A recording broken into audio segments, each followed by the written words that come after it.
जय श्री कृष्णा, राधे राधे। कैसे हैं आप सभी। राधाष्टमी से जुड़े हुए बहुत सारे सवालों का जवाब इस वीडियो में आपको प्राप्त होगा।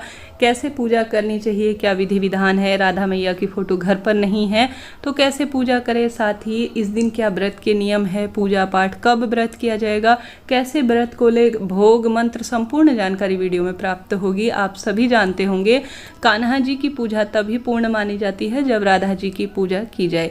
तो ठीक कृष्ण जन्माष्टमी के 15 दिन बाद राधाष्टमी का पर्व मनाया जाता है। इस दिन राधा रानी का जन्म हुआ था, ऐसी मान्यता है। ऐसे में अगर आप श्री कृष्ण को प्रसन्न करना चाहते हैं, ठाकुर जी को प्रसन्न करना चाहते हैं, तो आप सभी को राधा रानी का भी इस दिन अगर उपवास करने का प्रयत्न करना चाहिए।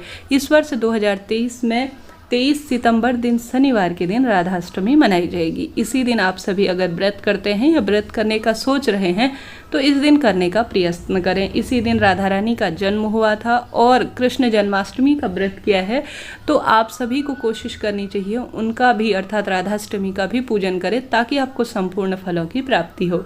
न कर पाने की स्थिति में सरलतम विधि जरूर से करें पूजन इत्यादि की। सबसे पहले राधा रानी को कैसा रंग प्रिय है, देखिए सबसे पहले आप सभी स्नान करेंगे तो जिसका जन्मदिन होता है या हमारे घर पर कोई विशेष तिथि होती है या कोई मेहमान आता है तो उसकी प्रिय वस्तु का भोग, उसके प्रिय रंग इत्यादि का हम चुनाव करते हैं पहनने और उन्हें समर्पित करने के लिए। तो ऐसे में आप सभी राधा रानी को जो प्रिय रंग है वह है नीला और साथ ही पीला रंग कान्हा को पसंद है, तो आप सभी कान्हा के अकॉर्डिंग भी कर सकते हैं।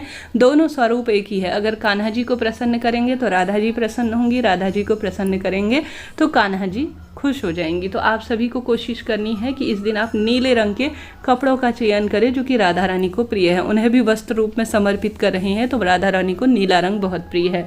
चाहें तो पीले रंग का भी प्रयोग कर सकते हैं, बहुत सुंदर फलों की प्राप्ति होगी। साथ ही इस दिन व्रत करना जरूरी है क्या, यह भी प्रश्न आ रहे हैं। तो आपकी इच्छा है, सामर्थ्य है, शरीर साथ देता है तो व्रत करना सर्वश्रेष्ठ माना जाता है। सबसे पहले दिन की शुरुआत राधा रानी के नाम जाप से करें।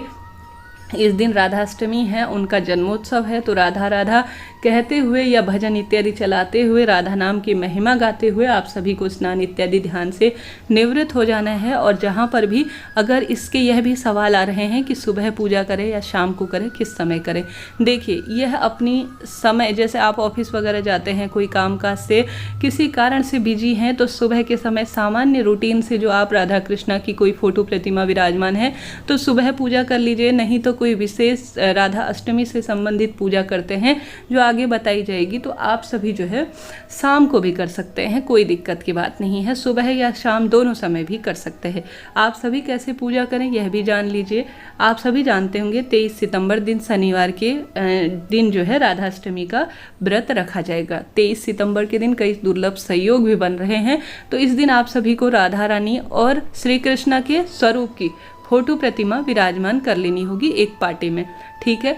राधा रानी के विग्रह स्वरूप नहीं है तो कोशिश करें इस दिन फोटो प्रतिमा लाकर घर पर विराजमान करें। बहुत सुंदर, इससे सौभाग्य की प्राप्ति होती है, इससे जो है मनचाहा प्रेम भी प्राप्त होता है। अगर कुंवारी लड़कियां इस दिन राधा रानी का पूजन करती हैं और सौभाग्य की भी प्राप्ति होती है। माँ लक्ष्मी के स्वरूप के रूप में उन्हें जाना जाता है। नहीं है तो लेकर आइए, अति शुभ है। नहीं होने की स्थिति में कान्हा को भी आप राधा रानी का रूप बनाकर उन्हें सुंदर वस्त्र इत्यादि राधा रानी के स्वरूप में तैयार कर राधा रानी को जो है मैं पूजन कर रही हूँ उनके स्वरूप का, ऐसा भाव करते हुए आप सभी जो है उनका पूजन कर सकती हैं। इसके बाद राधा रानी को क्या प्रिय है, यह सबसे महत्वपूर्ण चीज़ है। देखिए राधा रानी का जो जहाँ जन्मोत्सव मनाया जाता है इस्कॉन इत्यादि मंदिर में या विशेष स्थानों पर, वहाँ पर ऐसी मान्यता है कि राधा रानी को अरबी की सब्जी अत्यधिक प्रिय है। हालांकि 56 भोग इत्यादि भी आप लगा सकते हैं, माखन मिश्री इत्यादि का भी भोग लगा सकते हैं, खीर पूड़ी इत्यादि भी सामान्य रूप से बना सकते हैं। जैसे छठी के दिन कड़ी और चावल बनाए जाते हैं, ऐसी मान्यता है राधा रानी के जन्म के दिन अरबी की सब्जी जरूर से बनाकर आपको जो भी आप भोग लगा रहे हैं उसके साथ भोग लगाएं, शुभ माना जाता है। जैसा मैंने बताया राधा रानी का इस दिन व्रत नहीं है, आपका व्रत है तो उन्हें अनाज इत्यादि का भोग लगा सकते हैं, ठीक है। और शाम को अगर आप व्रत कर रहे हैं पूरे दिन, फलाहार चाय पानी ले सकते हैं, कोई दिक्कत की बात नहीं है। शाम के समय आप सेंधा नमक खाकर अर्थात कुछ मीठा खाकर ही व्रत खोले तो अत्यधिक शुभ फलों की इससे प्राप्ति होगी। तो इस तरह से यह पूजा इत्यादि करनी है। एक दीपक लगाएं, खूब सुंदर भाव से राधा रानी के लिए 16 श्रृंगार की सामग्री या उससे कम या उससे ज़्यादा जितनी आपकी इच्छा है, मेहंदी, चूड़ी, यह सारी चीज़ें जो है श्रृंगार की सामग्री में आती है। अपनी क्षमता सामर्थ्य लाकर राधा रानी को खूब सुंदर भाव से उपहार स्वरूप दे, उनका विधि विधान से पूजन करें। उनका विग्रह स्वरूप है तो राधा कृष्ण दोनों को गंगा जल, मिश्रित जल, पंचामृत इत्यादि से अभिषेक करें, बहुत शुभता के रूप में जाना जाता है। शंख में दूध भरकर जो है अभिषेक कराते हैं तो भी शुभ कार्यों के रूप में यह जाना जाता है।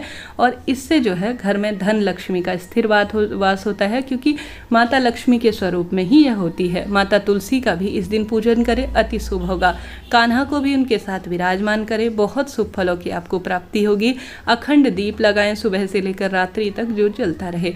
और आवश्यक रूप से इस दिन आप सभी राधा नाम की एक माला का जाप करते हैं ना, तो यकीन मानिए आपके जीवन में जो दुर्भाग्य चल रहे हैं, भाग्योदय नहीं हो रहा है, प्रभु भक्ति में आपका मन नहीं लगता, तो इस दिन राधाष्टमी के दिन, जो राधा रानी के जन्मोत्सव का दिन है, परम सुखों की आपको प्राप्ति होगी, धन संपदा होगी और किसी चीज की जीवन में कमी नहीं होगी। राधा रानी का नाम जब इस कलयुग में हम सभी को इस ब्रह्मांड से तारने वाला है और बैकुंठ में स्थान प्राप्त करवाने वाला है। अगर आप राधा राधा नाम जपेंगे तो कान्हा स्वयं ही प्रसन्न हो जाएंगे। तो आप सभी आवश्यक रूप से इस दिन विग्रह लाना चाहते हैं उनके स्वरूप, तो उनकी स्थापना करें, विधि विधान से पूजन करें। अपनी क्षमता सामर्थ्य अनुसार राधा रानी के मंदिर में, राधा कृष्ण के मंदिर में जाकर सुहाग की सामग्री दान कर आएँ। भोग स्वरूप आपकी क्षमता सामर्थ्य अनुसार दान कर आएँ। आपकी इच्छा शक्ति है तो आप घर पर कुछ विशेष, देखिए आजकल के बच्चे हमारे बाहर भी रहने लगे हैं, कोई कोचिंग इत्यादि के माध्यम से घर पर पूजा नहीं कर पाते, तो राधा कृष्ण के मंदिर, इस्कॉन टेम्पल इत्यादि में विशेष आयोजन होते हैं।